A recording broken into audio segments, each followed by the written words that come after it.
and discovered the language to be used in the paradigm. We've also learned of the ethical values that must be taught as the mound on which we're going to build. It's time now to look at our children and our families. Hillary Clinton did not coin the phrase, "it takes a village."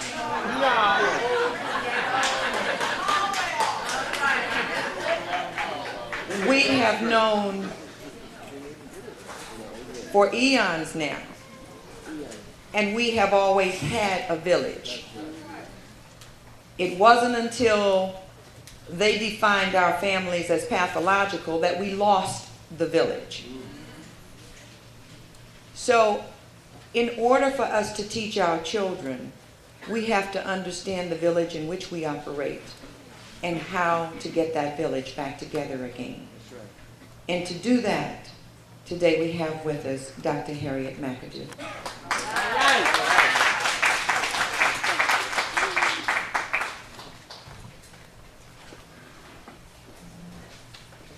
Hello. I am very delighted to be here today. I loved seeing the children dance. It was just beautiful. And I kept thinking, even if they don't go to school anywhere else, here for another year, the fact that they've learned it, that the dancing is so much a part of them, they are going to have to be different people as a result. As I sat here, I was kind of thinking, oh, I wish my 4 children had been young enough to have been able to participate in a place like this. They came around a little bit too late. We did things like we had Saturday schools. We took them to museums. We did a lot of things. Every Saturday we were down there at Howard University trying to make up for what they were getting in the regular schools. Unfortunately, they didn't have an Afrocentric school. So I really want to tell all of you who are at Sankofa that you're doing a beautiful job. I also want to tell and thank all of the people that I'm here with. Last night, we sat and we talked, and I realized it's been over 2 years since I've been able to be with the people, and that was really a wonderful, beautiful experience. So, I'm to talk today about the village talks, racial socialization of our children. African American children are the result of all of the experiences that their parents, and their ancestors have experienced. The concept of the village symbolizes the interrelatedness of all of the persons, living and dead, who are invested in their welfare.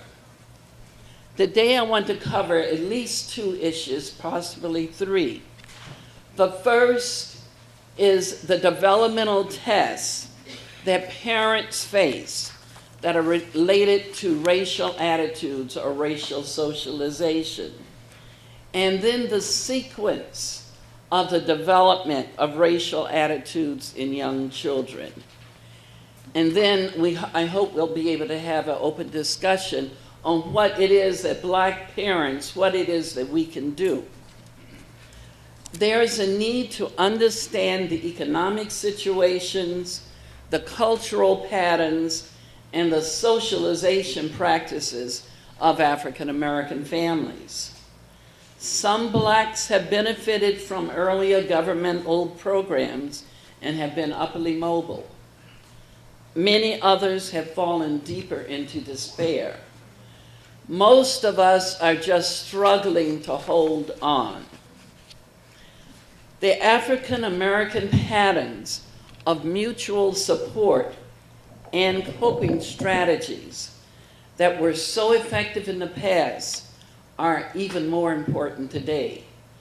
and they are becoming more strained in the present as we are coping with all of the economic uncertainties.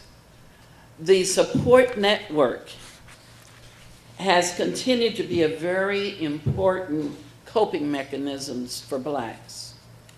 When there are more kin and friends who are involved in the family networks, there are more people to give financial help, there are more people to alleviate stress, and there is gained a greater sense of mastery over the everyday events of the family's lives. Now, parents are under a lot of stress from their jobs, from the schools of their children, and from the children themselves. The area of discipline is important to them and to all people who are placing demands upon the parents. Now, I have some statements from black writers, and I want to share them with you. The parent must, from the beginning, love and nurture the children so they can feel connected to others, and that's Alan Hussan.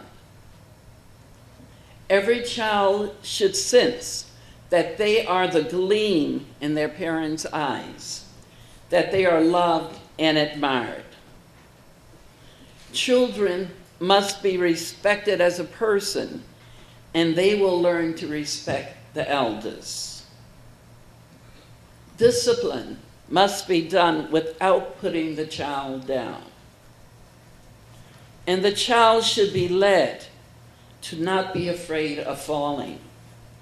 And that's just the way that you do things. As Mary Wright Edelman said, it does not matter how many times you fall down. What matters is how many times you get up. And the parents will be more positive about discipline and will have less stress if they are able to keep these statements in their mind. And where did I get the statements? From this month's Essence. So if you would look in the May issue, there are about 3 pages of little anecdotes and sayings that I think are worth looking at. Now let's look at the topic for today, racial socialization. It is the most important developmental test that all black parents have to do. That is to guide their children's racial attitudes or their racial socialization. Now, all parents, regardless of race, have similar developmental tasks. They have to love the child, they have to discipline, and they have to educate. But black parents have 3 unique race-related concerns. First, how do you prepare them for a racist society? The second, how do you protect their feelings of self-worth and self-pride? And third, how do you teach them to be assertive when they are dealing with whites, but not to be aggressive so they won't get hurt? One of the main developmental tasks that African American and other parents of color have is to help their children understand their own places in terms of the racial and ethnic history within our society. These tasks are paramount. They will need to be provided a historical summary, and I think a lot of what goes on in Sankofa is part of that summary. And a summary of how blacks have been put into a devalued group. It must be done in an appropriate level for the children's understanding. It is almost the most important thing that we as parents can do. Parents must protect their children. At the same time, they must prepare them for the racial and discriminatory actions that will be their fate in life. Racial socialization means to socialize children to be able to effectively cope with this position in life, to be able to make the appropriate responses, and at the same time to develop into a functioning adult. Now, to overprotect the children is to underprepare them for the harsh realities of life. To underprotect them is to expose them to grief that could turn into open hostility for those who are not of color. And this is a very delicate balancing beam of difficulties that we have to face. Racial socialization is the process by which the families shape the children's attitudes about their race and show how the child fits into the context of that race within a society. Children overhear the parents' conversation about race. They notice how they react to other people. They receive direct instruction, sometimes from their parents. They receive further messages at school from their peers. They begin to internalize stereotypes, prejudices from all of these sources. Children focus on characteristics such as skin color to group people into groups. Now, I would like to give you an idea of the levels of racial development and socialization in children. It begins much, much earlier. Now, these are the ones that are black children in general. And what I'm going to ask Freya, if next year we can come and be able to do the testing on children who have been in this school for 2 or 3 years to see if there is a real difference. That's not mine. It's the one with racial attitudes. Oh, yeah, that's mine. Okay.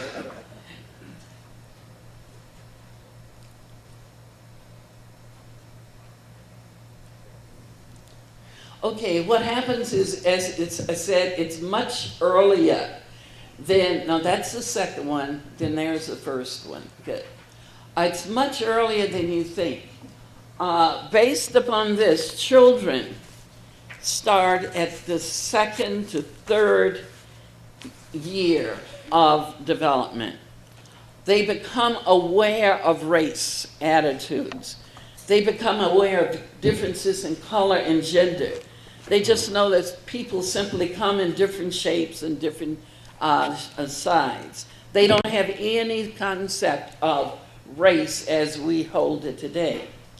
Around 3 to 4 years, race identity and self-identity is established.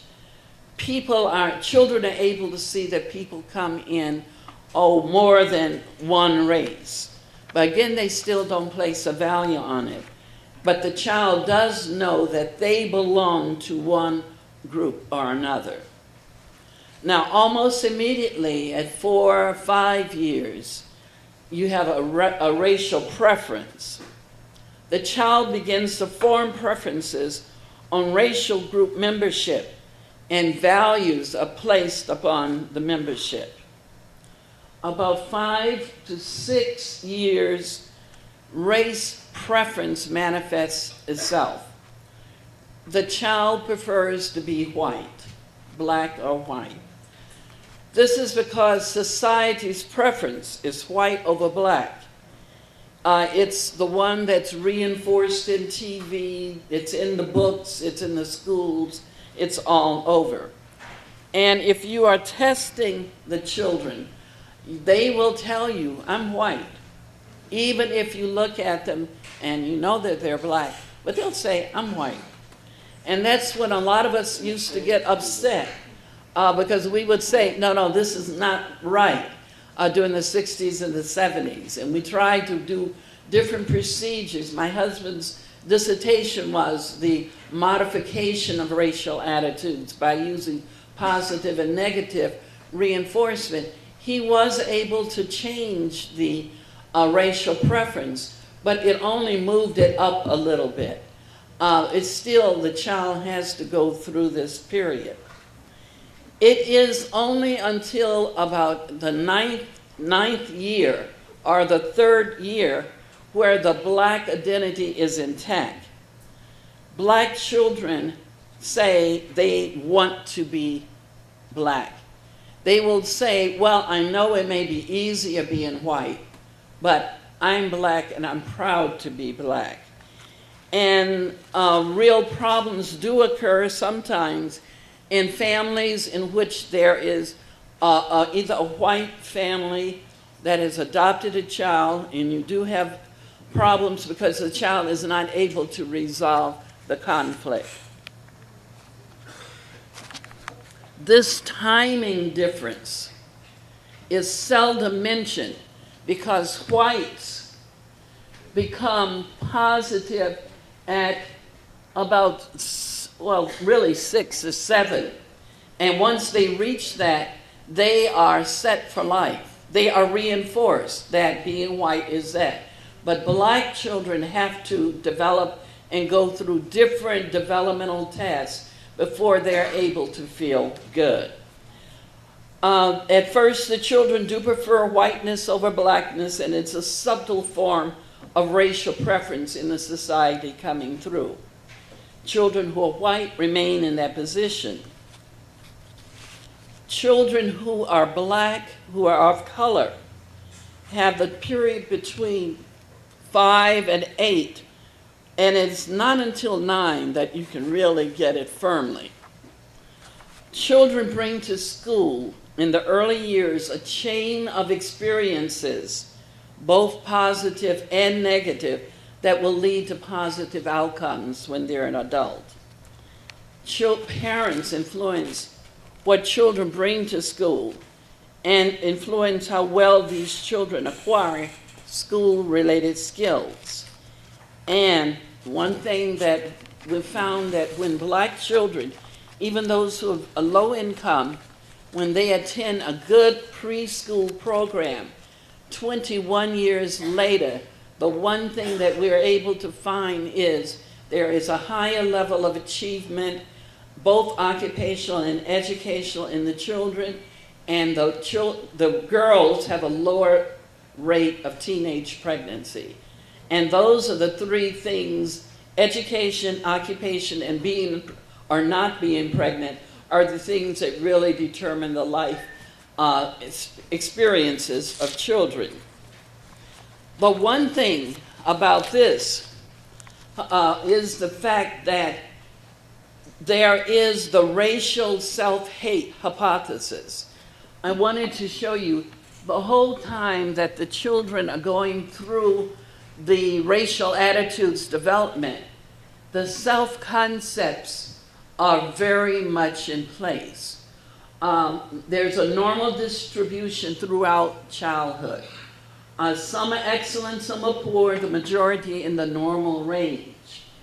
What happens is our black children are able to compartmentalize their feelings about themselves and the feelings about the members of their racial group. The self-hatred hypothesis is repeated so often in the books that it has been accepted. Yet there's no empirical evidence that these 2 variables are related. Bill Cross has an extensive, his book, Shades of Blackness. He does a very extensive review for people who really want to get into the technical thing. I would suggest you read that. What happens around ages 3 or age 9? The children are well on their way to developing self-positive racial attitudes and self-esteem. And when you look closely at the literature, what we find that the self-hatred hypothesis has come from the fact that many of the researchers have measured one dimension and then have referred to the other. the Clarks, Mamie and Kenneth Clark, their study in 1939 did that. They only measured with dolls. They asked which one's like you, which is a pretty doll, which is a smart doll. And when you go back and you read it, they did not measure any self-esteem, but they did talk about it. On the basis of that, it has been repeated for 30 years.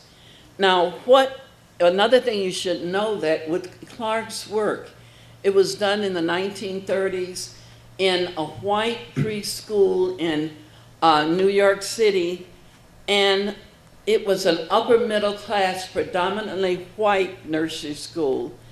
Most of the children, and this is not in the literature, but you can look at some of Cross's work, many of the kids were light-skinned. So when they respond, the white doll looked like them as a baby, or the white doll looks like me now, they were giving accurate responses. And in the 1930s, he had to paint the black doll, and so it wasn't realistic, and it wasn't looking the way the dolls are now. So it is, but we do know that lighter-skinned kids do have more ambivalence about their racial identity than dark-skinned kids. But they eventually go through the same levels and they come out with a strong attitude. But the fact that Clark's work was so phenomenal, it was the first time that somebody had used black subjects in an article that was empirical article that was published in a major journal was significant. And also the Supreme Court decision on the Brown decision, a lot of that was based upon the research that Clark has said. So I don't, say Clark is a bad researcher. No, he did some significant things as a result. And the fact that he used blacks, he didn't use any of the group as the sole subject participant group was very important. It was not until the 1960s and the 70s when actual measurements were made on both variables, and that was with my dissertation. Because at that time I read all the literature, I kept going, and then I realized nobody had actually measured both. And I did, and I found no relationship. I went to all black town in Mississippi, Mount Bayou, where they really had never seen a black before, and yet when I gave them the racial attitudes, those kids told me, from a Head Start, I'm white. I prefer to be white. We know they got TV, so they did get some exposure. I went to Michigan, Dearborn Heights, integrated, the staff was integrated, I got the same response. They were white. But when I looked at self-concept, the self-concept of the children who were in the South was significantly higher than the self-concept of the children in the North. However, both the North and the South groups were positive. It's just the ones in Mississippi were even more positive. So we know that parents, even when they don't verbalize about race, that the children do actually make those transitions. They are able to make the developments. Now, there are many approaches to racial socialization. I want to mention just 3. Many black parents don't really, no, not yet, don't really talk, they don't really prepare the child for their racial future. The first approach, and this is one of the ones that's most common, is to simply say nothing to the children. But you emphasize education and achievement as the panacea for getting ahead. This is in the belief that we are all dependent upon our own efforts. The children are made to believe that they are empowered to achieve, that there is a flat playing field out there. Often this is taken to extremes, and assimilation is the ultimate goal of children who are brought up this way. They may live in predominantly white neighborhoods, go to mostly white schools. They may seek careers that do not touch the wider black community. They are often cut off from the black community. They may end up dating persons of another race and eventually marry them. They try to assimilate within the wider culture and are often alienated from other African Americans.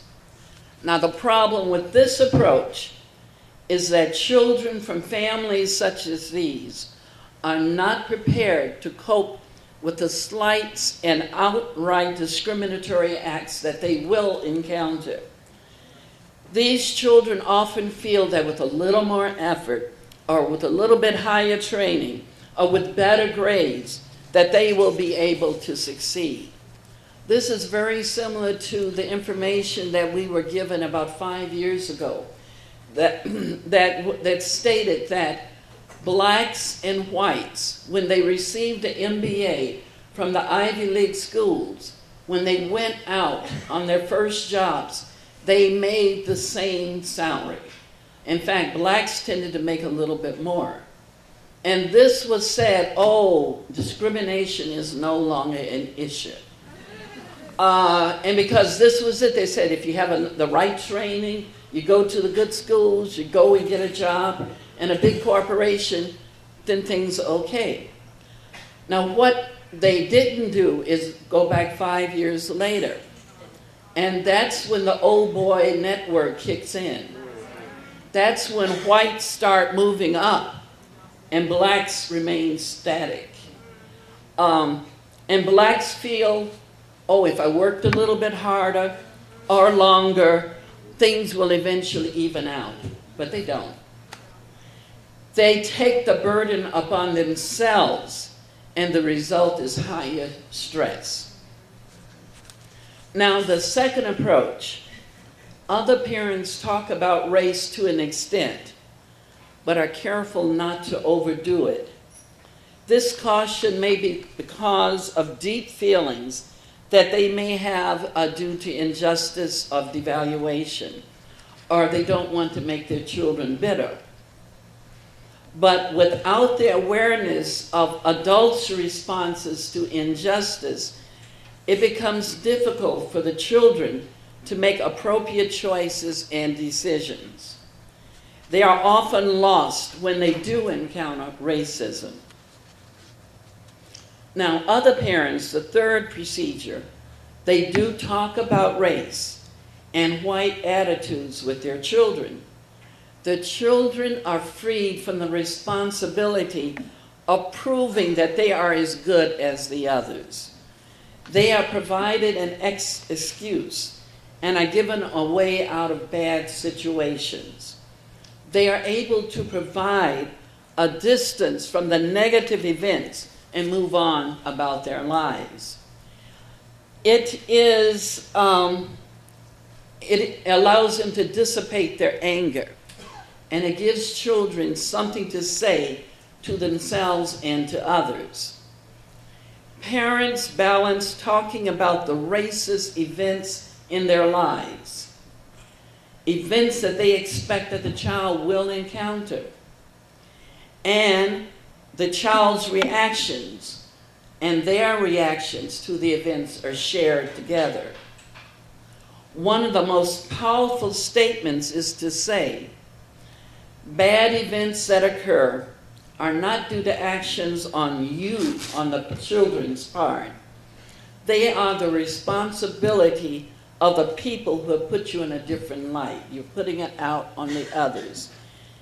They say it is not your fault, but their own problem. And that way the child is relieved from internalizing stress, just saying, oh, I hope I can do it a little bit better. But they can say, Okay, it's not my problem. It's very powerful to make that decision because the children are released from attribution. It's not your fault, it's their racism. And when you do that, you are able to allow that to move on. Now, parents in a study that I did were asked questions about racial socialization. The question was, do you feel black children need any special preparation for getting on in the world? They gave very strong responses. One parent, I feel that they should be strongly advised and be told about racism in a positive manner. I'm writing a book that will explain it to my daughter. I explained to her the different situations of life in a reality basis.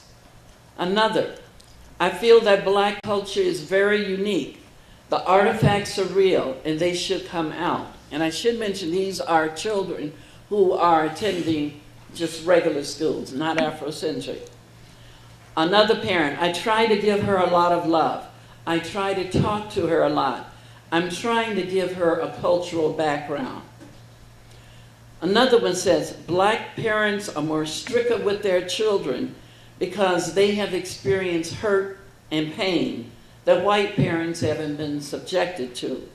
So whites are less strict because our chances, regardless of the fact that is now, is that it's still not equal to whites. Parents need more help in courses in parenting and learning to be able to take care of the business. These responses all give a multi-task orientation to racial socialization. There is a need for preparing for coping with racial attitudes, and it must be done within the village. Racism and discrimination is in the community, and it is something that we have to teach our children. Could I have the last slide? This is just an example of how you teach a child to deal with police or authority figures, because increasingly it's becoming much more a problem. Drummond has stated that there are definite rules for such situations. He said, he listed what you should do when you're stopped and they're driving, especially in a car. And this is something that is true, whether it's the urban child driving a raggedy Chevy or an upper middle class driving a Mercedes. It's called, driving while black, DWB. And this is something that they say that everybody should do. First, you put on interior lights. You put your hands on the steering wheel. You don't be loud. You answer the officer in a calm, clear voice. Don't reach for an ID. Ask the officer first before pulling it out, and this is very important. You remember in Diablo, he went and pulled out his thing as an upper middle class, I guess it was Ghanaian or Nigerian. A Guinean parent. You identify yourself and they find out that you're okay and then you go on. That was the worst thing he could do in America. Don't reach for the idea. Don't volunteer, because if you're in doubt, you do have a right to remain silent. Don't antagonize. Be personal. Check out the badges and use the officers' names. Do not ask for a badge number or threaten to file a complaint. You do that later. Parents can save themselves and their children much grief if they teach these procedures to their children. However, if parents do not talk to their children, they will learn over time from their own sad experiences and from their peers. Thank you.